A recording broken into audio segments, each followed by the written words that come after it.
Hello, and welcome into the IDP show.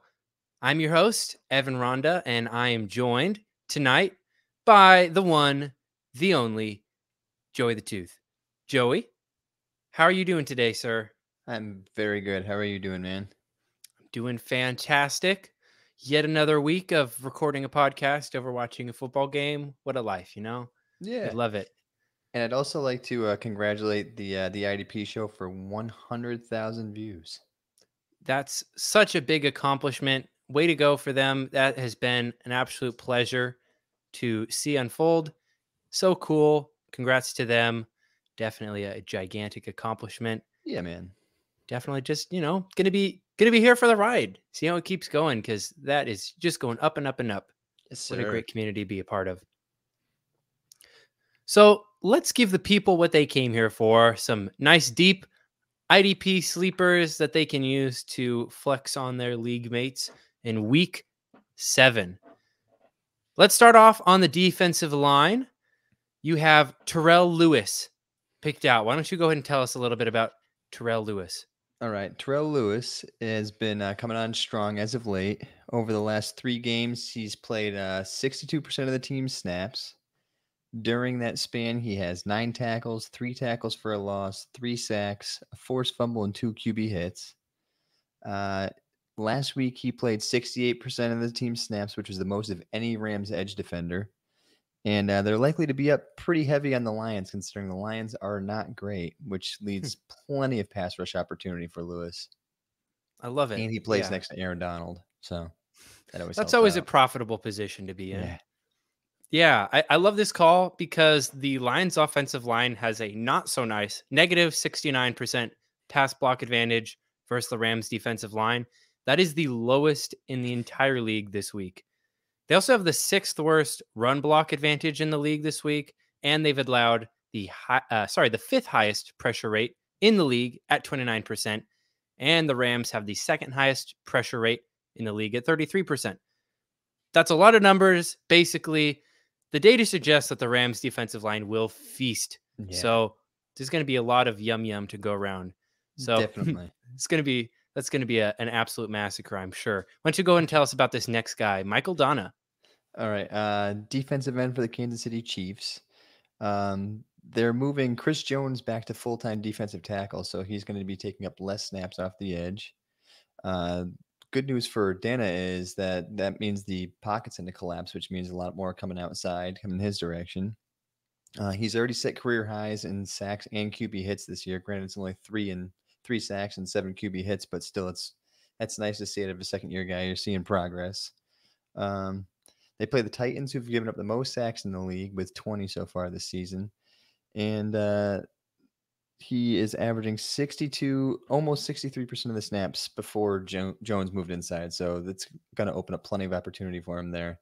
Frank Clark's been missing a few games, plus who knows where his head's at. So I think Dana's going to be the most productive edge for the Chiefs moving forward.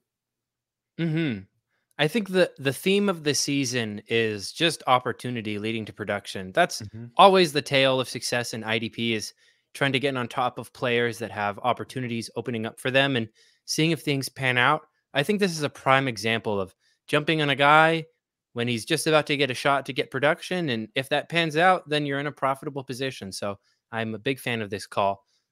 Let's go ahead and move on to the linebacker position. Why don't you go ahead and talk about your first guy here? All right. First, I reluctantly again forgot that the Broncos were playing Thursday night, so I went with Micah Kaiser. He was taking over for AJ Johnson, who went on IR, and Josie Jewell's also on IR, so they're really thin at linebacker. They play the Browns, who are a run heavy team, and especially they have Case Keenum starting, who's actually played quite well this game so far, but still. He made 3 tackles and 18 snaps last week, filling in for AJ Johnson. And he made 77 tackles in his first 10 starts last year. So it seemed like a good position for Kaiser to be productive. Unfortunately, about 3/4 of the way through the first quarter, he went down with a quad injury. He made 2 tackles, and he's done for the night. That's a real bummer. It was a bummer. I did see your guy Sternad also getting some touches this week, so Yeah, that he's was calling nice the to plays see. too. Oh yeah, It's been great to see him pan out as a call. I picked him up just a little bit ago as a long shot just because I was like, what the heck? I could grab a linebacker, and there we go. Nice. Just another tale of opportunity leading to production. So as long as you're on top of it, aware of the injuries and aware of the openings, there is a recipe for success. Let's Yes, go sir. ahead. Yeah, let's go ahead and move on to Akeem Davis Gaither. All right, I'm going to credit Mike Wollert with this one because last week he told me to keep my eyes on him. He actually played very well last week. He only played 56% of the team snaps, but he still came up with 5 tackles in the pass defended. He outsnapped Jermaine Pratt 56 to 35%. He's a more versatile player than Jermaine Pratt. I mean, Pratt has shown over the past 2 seasons that he's not versatile at all. He's terrible in coverage, and he's not even that great in run defense. He's just kind of there cleaning up. Um, he had 5 tackles and just 35 snaps, so that's a tackle every 7 snaps. So that's pretty impressive efficiency. And his snaps have just been increasing slowly but surely over the past few weeks to season high 56% in week 6.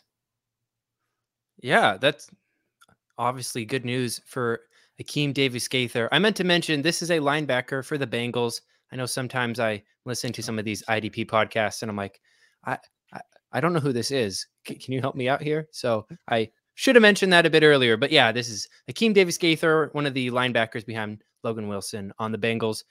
ADG grades higher than Jermaine Pratt in run defense and pass rush, according to PFF's grades. And because they're playing the Ravens run heavy offense in week 7, that looks like to be the prime opportunity for him to maximize his strengths. And if the Ravens continue to be a profitable offense for linebackers, then that could be a double thumbs up for him this coming week.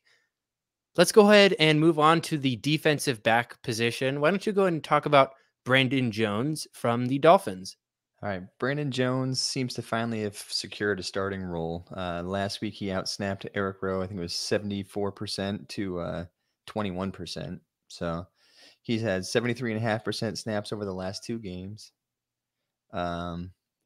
He's been averaging 24.6 points per 100 snaps, which is the 4th amongst all DBs in the NFL. He has the same tackle percentage as Buda Baker and Jesse Bates. So obviously this guy has some pretty good mouthwatering potential. Yeah, seriously. A nice bonus is he's also played 50% of his snaps on the defensive line in the box or in the slot in week 6. And that's exactly where we want to see our DBs line up for prime IDP production. Let's go ahead and also talk about Sean Chandler from the Panthers. All right, Sean Chandler. He's quietly had 85% of the team snaps over the past 5 games. So ever since Justin Burris went down, he's just seen volume. So that linebacker group is completely depleted. If Shaq Thompson doesn't come back, they're running Jermaine Carter as their top linebacker. So the safeties will see plenty of time in the box. 98% snaps the past 2 games, and in the last 3 games he has 23 tackles. So, including the last game, he had 10. So, Yeah. And I forget who it was. It probably was Macri or maybe Tom K talking about how we need to move away from the notion that there is such thing as a strictly strong safety and a strictly free safety, because Sean Chandler is the quote unquote free safety now. He got all of the snaps last week, so I'm assuming he has that quote free safety role locked up. But he did play 31% of his snaps in the box, slot, or defensive line in week 6. And I don't think that necessarily spells your stereotypical stay deep away from the action free safety. So I can expect this guy to get some really valuable opportunity in this coming week. So I love this call. Let's go ahead and move on to some overall IDP position groups. And first off, you have the Tampa Bay Buccaneers defensive line. Why don't you go ahead and talk about them? all right, they have Shaq Barrett, JPP, and Joe Tryon, who are all impressive pass rushers, going up against the Bears, who have given up a league most 22 sacks this season already. So I consider this to be a no-brainer matchup for anybody playing IDP. Absolutely. The Bears have the 10th worst pass block advantage in the league this week at negative 13%. And they also have the highest pressure to sack conversion rate allowed in the league at 25%. Meanwhile, the Bucs have the fourth highest pressure rate in the league at 31%. So once again, these numbers would suggest a lot of valuable yum to go around for that defensive line. Let's go ahead and move on to your linebacker call of the week for the Chiefs. Kansas City Chiefs, so they have Nick Bolton and Willie Gay. Should be incredibly active. They're playing the Titans, who are going to be without Julio Jones most likely. So it's just going to be a heavy showcase of Derrick Henry, probably getting 25, 30 carries. Yeah, absolutely. I think what we've seen from the Chiefs so far is the linebackers have been productive. It's just been a messy situation to deal with because of how many guys have been rotating around. But if we see the number of guys rotating reduced and we see just Nick Bolton and Willie Gay getting the most of those touches, I think we can expect some increased volume for at least one of them and definitely some increased IDP value as well. Let's go ahead and finish this off with the defensive back group of the New Orleans Saints. Let's see. So you have the New Orleans Saints. So they've already seen their bye. So they've only played 5 games, and they are third in the league in interceptions. Whew. So that defensive back group, they're a ball hawking group. They play the Seahawks, who have Gino Smith, who just generally turns the ball over at least once or twice a game. So if you can find somebody in that New Orleans backfield, definitely do it. Mm-hmm. Ever since Gino Smith has started taking snaps for the Seahawks, they've had a 1.7 pass to rush rate. Another way to phrase that would be they've passed the ball with Gino on 63% of their snaps. That would rank in the top 10 in the league this season if that had been projected out to the entire year. So that much passing volume definitely leads to opportunities for those defensive backs on the Saints. So once again, another great call by Joey. That covers it for this week. It's a quick hitter episode. All we do is give you the valuable information in a short and sweet manner. So you're welcome. We will see you on the next episode. But Joey, is there anything you want to mention before we close this one out today? No, just keep checking out for the IDP show newsletter and this episode and my IDP guy sleeper article. So I'm covering as many sleepers as I can, trying to help you guys out, win some leagues, especially on these bad bye weeks. The bye-apocalypse, as it has been infamously dubbed. Well, that is going to be it for me and Joey. Good luck in week 7, you guys. Stay in the loop. I cannot tell you enough how important it is to just stay in the loop, keep paying attention what's going on, and it will have a significant impact on how successful you are this season. But until next episode, I am Evan Ronda at BGT Evan on Twitter. This is Joey the Tooth, IDP on Twitter. And thank you for joining us for the episode. Peace out.